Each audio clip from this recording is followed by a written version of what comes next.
13, page 1258 in your Journey Bible. It's a rather lengthy passage, but it's the kind of passage that I couldn't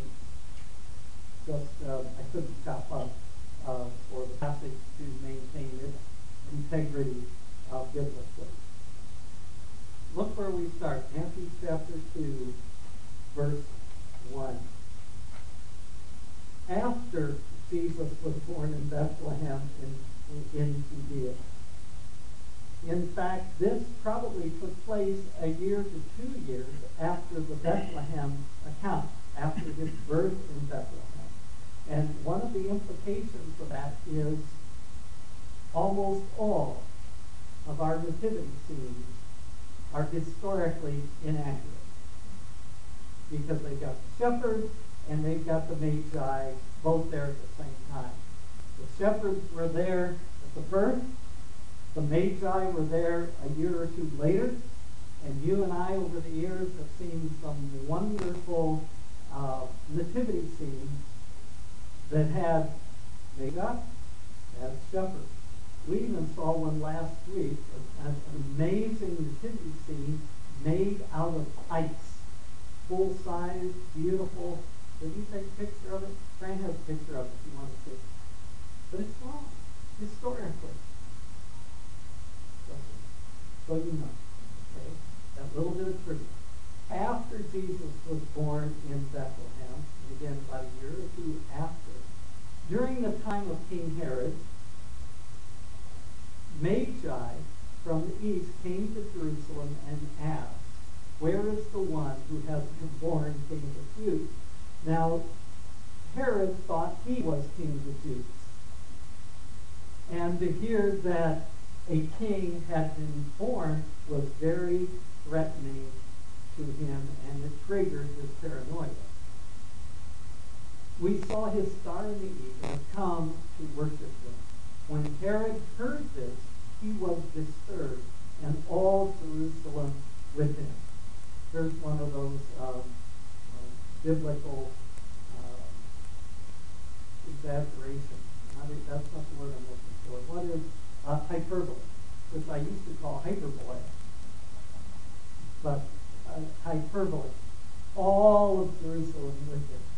In other words, Matthew said, there were a lot of folks who, like Herod, were upset that the king of the Jews had been born.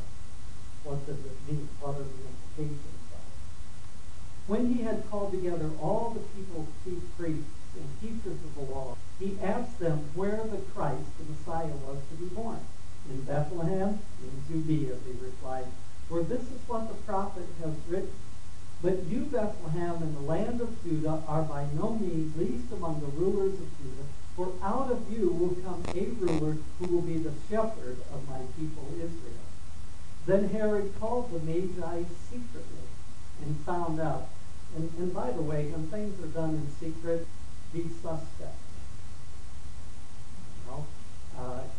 There's a saying in mental health that we're only as sick as our secrets.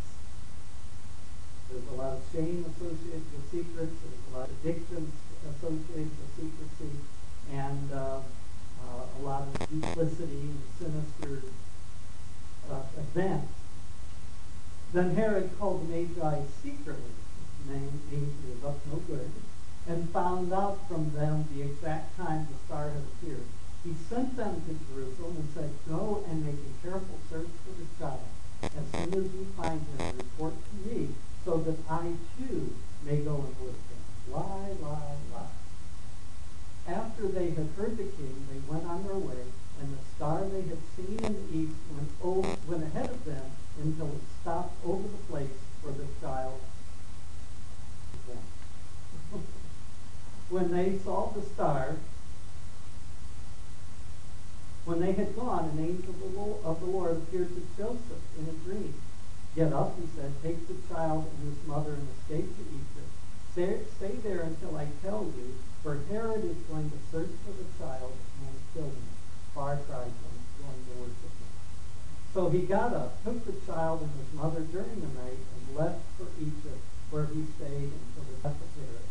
And so was fulfilled what the Lord had